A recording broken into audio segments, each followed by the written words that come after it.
మీ ఎలాంటి వ్యాపార ప్రకటనలకైనా వెంటనే మా ఛానల్ సంప్రదించండి. అందరికీ నమస్కారం. ఈరోజు మనతో పాటు ఉన్నారు ప్రముఖ ఆధ్యాత్మికవేత్త జ్యోతిష్ పండితులు శేషగిరి రావు గారు. గురుగారితో మాట్లాడదాం. గురుగారు నమస్కారం. నమస్తే.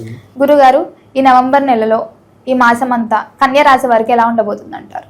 కన్యా రాశి వారికి కూడా ఈ నెలంతా కూడా చాలా చక్కటి అనుకూలమైన కాలమే నడుస్తుంది.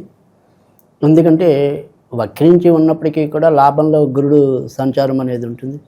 ధనస్థానంలో సక్షేత్రంలో శుక్రుడు సంచారం అనేది ఉంటుంది. తర్వాత దుష్టగ్రహాలు మరి 3, 6, 12 క్షేత్రాల్లో మంచి ఫలితాలు ఇవ్వటం అనేది 11వ ప్లేస్లో కూడా మంచి ఫలితం ఇవ్వటం. సో తృతీయంలో కుజుడు కూడా వీళ్ళకి మంచి ఇది ఉంది. అంటే ఎక్కువ శాతం అయితే కనుక గ్రహాలు అనుకూలత అనేది ఎక్కువ కనపడుతుంది. నవంబరు 2 నుంచి నవంబర్ 14 వరకు ఒక ఎత్తు అయితే మళ్ళీ నవంబరు 16 నుంచి మరొక ఎత్తు. అంటే ఏంటి ఎత్తులు అంటే కనుక ఇక్కడ ఖచ్చితంగా అన్ని రంగాల వారికి కూడా ఈ నెలలో ఒక్కొక్క చోట ఒక్కొక్కళ్ళు బాగా లబ్ధి పొందటం అనేది ఉంటుంది. అంటే మొదట ఉండే అర్ధ భాగాల్లో ఇటు ఉద్యోగపరంగా ఉండేవాళ్ళు లబ్ధి పొందితే, రెండో అర్ధ భాగాల్లో వ్యాపార పరంగాను లేదా ఉద్యోగాల్లో ఉన్నా కూడా బుద్ధి పెట్టి పనిచేయాలి. అంటే యాంత్రికంగా అంటే ఒక యంత్రాలతో కానీ ఏదైనా పనిముట్లతో కానీ అలా కాకుండా ఇప్పుడు మనం కొన్ని కీలకమైన పదవుల్లో ఉంటాం. అక్కడ మనం బుద్ధి పెట్టి పనిచేయాలి. అలాంటి విషయాల దగ్గర మంచి ఫలితాలు ఉంటాయి. సో అది ఎప్పుడు నవంబర్ 2వ భాగం. మొదటి భాగం ఏంటంటే సాధారణంగా ఉండే ఉద్యోగస్తులందరికీ కూడా మంచి ఫలితాలు రావటం అనేది ఉంటుంది. ఇక తర్వాత ఈ ఉద్యోగాల్లో కూడా ఎక్కువ విజయాలు నమోదవడానికి కూడా అవకాశాలు ఎక్కువ ఉంటాయి.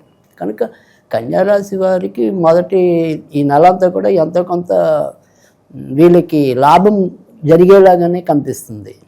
సో పరాక్రమం కూడా గతంలో కంటే కూడా పెరుగుతుంది. అంటే ఈ కన్యారాశి వాళ్ళకి ఏంటంటే కొద్దిగా సీరియస్నెస్ అనేది లైఫ్లో కొద్దిగా తక్కువ ఉండదు. అంటే ఏదైనా సరే కొద్దిగా జోవియల్గా తీసుకోవటం కానీ లేదా మరీ దాని మీద దృష్టి పెట్టేలోపే వీళ్ళ మనసు మారిపోతూ ఉండటం అంటే చపలత్వం, ఈ రెండు జనరల్గా ఎక్కువ ఉంటాయి. సో అది కాకుండా ఆ వాటితో సంబంధం లేకుండా ఇప్పుడు కొద్దిగా ఏంటంటే అమ్మో మనం పరాక్రమించాలి అనే ఒక ఆలోచన వీళ్ళకి ఈ నెలలో కలుగుతుంది. సో మనం ఇలా వ్యర్థంగా ఉండిపోకూడదు, ఏదైనా సరే కొద్దిగా శ్రమించాలి అనే ఒక ఆలోచన రావటం. సో అదంతా కూడా ఈ నెలలో వీళ్ళకి ఎక్కువగా కనిపిస్తుంది. విద్యార్థులకు ఎలా ఉండబోతుందంటారు?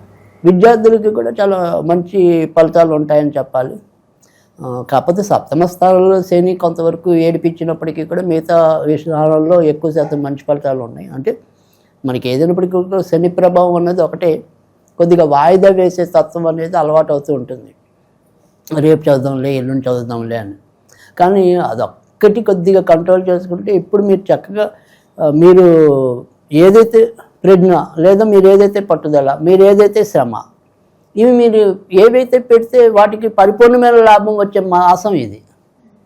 అంటే అంతకితం ఉన్న గ్రహస్థితిలో ఏంటంటే మనం 100కి 100 పాలు ఖర్చు పెట్టినా కష్టపడినా అక్కడ ఫలితం అనేది కొద్దిగా తక్కువ మొత్తం ఉంది.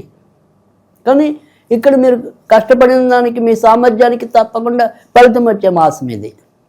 సో ఖచ్చితంగా ఈ నవంబర్ 5 నుంచి ఏదైతే కార్తీక పౌర్ణమి ఉందో అది ఖచ్చితంగా ఈ కన్యారాశి వాళ్ళకి నిజమైన పౌర్ణమి అవుతుంది. అంటే మంచి వెలుగుల్ని తీసుకురావటం అనేది అయితే ఉంటుంది. కనుక ఖచ్చితంగా వీళ్ళు శ్రమ పడండి, లాభం పొందండి. ఉద్యోగ పరంగా ఎలా ఉందంటారు? అలాగే ఉద్యోగం చేంజ్ అవుతాం అనుకున్న వాళ్ళకి అనుకూలంగా ఉందంటారా ఈ మాసం? తప్పకుండా. అంటే ఉద్యోగం పరంగా కూడా మనం మొదట్లో చెప్పుకున్నాం. ఏదైనప్పటికీ కూడా నవంబరు అర్ధభాగం దాకా సాధారణంగా ఉద్యోగాల వాళ్ళకి, తర్వాత నుంచి విస్తృతమైన అంటే కీలకమైన పదవులు ఉంటాం. మనము ఒక సంస్థ ఉంది, దానికి నేను టీమ్ మేనేజర్ అనుకోండి, నేను కొద్దిగా బుద్ధి కూడా ఎక్కువ పెట్టాలి జనరల్గా ఉండే శ్రమ కన్నా కూడా. సో అలా ఆ పరిధిలో అంటే కొద్దిగా మనం అత్యంత కీలకమైన స్థాయిలో ఉన్న వాళ్ళందరికీ కూడా కొద్దిగా నవంబర్ 2వ భాగం నుంచి మరింత బాగా ఉండటం అనేది ఉంటుంది. సో ఎలా చూసుకున్నప్పటికీ కూడా ఉద్యోగస్తులకి అయితే కనుక ఎక్కువ శాతం మంచి ఫలితాలే ఉంటాయని చెప్పాలి. తర్వాత రెండోది ఏంటంటే కొత్తగా ఉద్యోగం మరి వచ్చే వాళ్ళకి ఇది ఏదైనా వస్తుందా రాదా అనేది మనం ప్రశ్న వేసుకున్నప్పుడు ఖచ్చితంగా నవంబర్ 2వ భాగం తర్వాతే విజయం పొందటం అనేది అయితే ఉంటుంది. నవంబరు 2వ భాగం అంటే 14వ తారీఖు లోపు ఏదైనప్పటికీ కూడా మనం వెళ్ళిన ఒక్కోసారి వెంటనే తేలకపోవచ్చు, కొంతవరకు హోల్డ్లో పెట్టచ్చు, లేదా అవకాశాలు దగ్గర దాకా వచ్చి ఒక్కొక్క మార్కులోను అలా కొద్దిలో పోవచ్చు. కానీ నవంబర్ 14 తర్వాత మరింత విస్తృతమైన మంచి మార్పులు వీళ్ళు పొందడానికి, అవకాశాలు లభించడానికి ఆస్కారం ఎక్కువగా ఉంటుంది. కుటుంబ పరంగా ఎలా ఉంటుందంటారు? కుటుంబ పరంగా కూడా చూసినా కూడా ఇప్పుడు ప్రస్తుతం అయితే కనుక ఇటు కొత్తగా పెళ్లి కావాలనుకున్న వాళ్ళకి కూడా మంచి టైం. ఎందుకంటే ఇప్పుడు ప్రస్తుతం ఉన్న గురుడు పొజిషన్ వీళ్ళకి వివాహకారు గురుడు, ఆయన లాభంలో మంచి ఓర్చలో ఉన్నాడు. సో నవంబర్ 12 నుంచి వక్రంలో ఉంటాడు, కానీ అయినప్పటికీ కూడా ఈ నెల అంతా కూడా కొద్దిగా వివాహపరంగా బలం ఉంది. సో కొత్తగా పెళ్లి కావాలి అనుకున్న వాళ్ళు కొద్దిగా పట్టుదలగా చూసుకే వీళ్ళకి బాగుంది. సో కనుక పెళ్లి చేసుకోవాలి అనుకున్న వాళ్ళకి మంచిదే. పెళ్ళైన వాళ్ళకి కూడా అంటే గతంలో ఏమైనా కీచులాట్లు వచ్చి, ఎందుకంటే అంతకితం ఏదైతే ఈ రాహుకేతు సమస్య ఇప్పుడు సింహరాశికి వెళ్తే అంతకు ముందు అంతా కూడా కన్యారాశిలోనే ఉంది. దాని ఎఫెక్ట్ వల్ల అంతకితం భార్యాభర్తలు ఇద్దరు వేరు కుంపట్లుగా ఉన్న వాళ్ళు ఎవరైనా ఉంటే ఇప్పుడు ఏక కుంపట్లోకి వచ్చే అవకాశాలు ఎక్కువ ఉంటాయి. అంటే భార్యాభర్తల మధ్య కూడా మళ్ళీ అనురాగం పెరగటం అనేది అలాంటి పరిస్థితుల్లో ఉన్నవాళ్ళు, లేదా రకంగా విడిపోయిన వాళ్ళు ఇప్పుడు దగ్గర అవుతారు. అందుకని ఈ నెల అంతా కూడా అలా దూరమైన వాళ్ళకి బాగానే ఉంది. ఆల్రెడీ ఇప్పటికే ఇంట్లో ఉండి మధ్య మధ్యలో ఏమైనా సరే ఇబ్బందులు ఏర్పడుతున్న వాళ్ళు బాగున్నారు.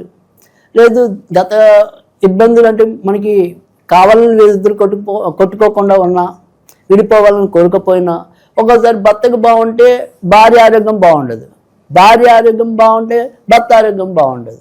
అలాంటి ఇబ్బందులన్నీ కూడా ఇప్పుడు నెమ్మదిగా తగ్గుముఖం పడుతుంది. కనుక వీరి యొక్క సహజ జీవితంలో కూడా ఆనందం పాలు పెరిగే అవకాశాలు ఎక్కువ ఉన్నాయి.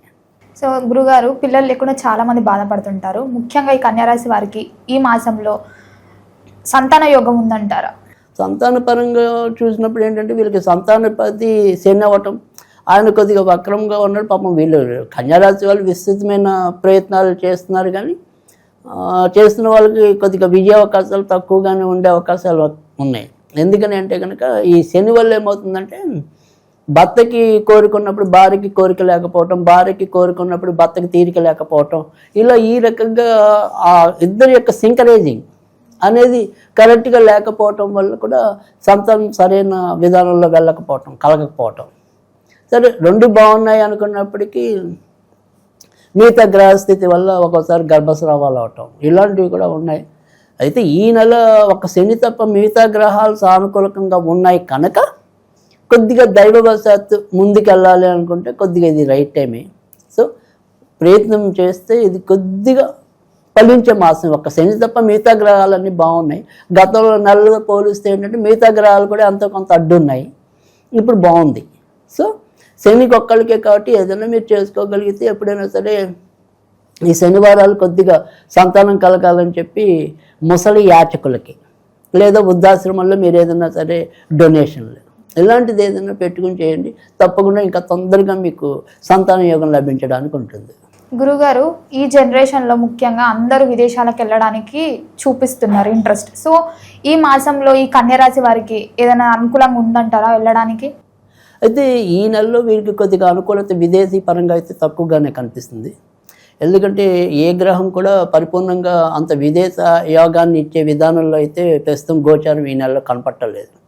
సో కాస్త ఉన్నంతలో ఏదైనప్పటికీ కూడా ఈ భాగ్యాధిపతి అంటే విదేశీ ప్రయాణాలకు సంబంధించిన గ్రహం శుక్రుడు ఒకడు కొద్దిగా స్వచ్ఛతలో ఉన్నాడు కాబట్టి కాసింత గుడ్డిలో మెల్లలాగా గత నెలలతో పోలిస్తే కొంత ఉంది.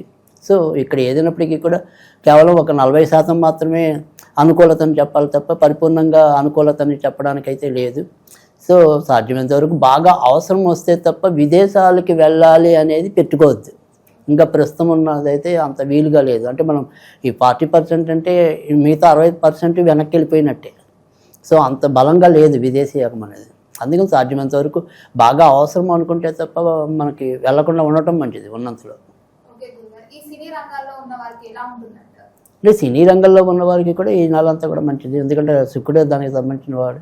సో ఖచ్చితంగా మంచి అవకాశాలు లభించడం అనేది అయితే ఉంటుంది. కనుక ఖచ్చితంగా సాంస్కృతిక రంగంలో ఉన్నవాళ్ళు, కళారంగంలో ఉన్నవాళ్ళు, సినీ రంగంలో ఉన్నవాళ్ళు, ఈ కళలకి ప్రాతినిధ్యం వహించే ఏదైతే ఉన్నారు మనుషులు, వాళ్ళందరూ కూడా విజయం పొందడానికి అవకాశం ఉంటుంది.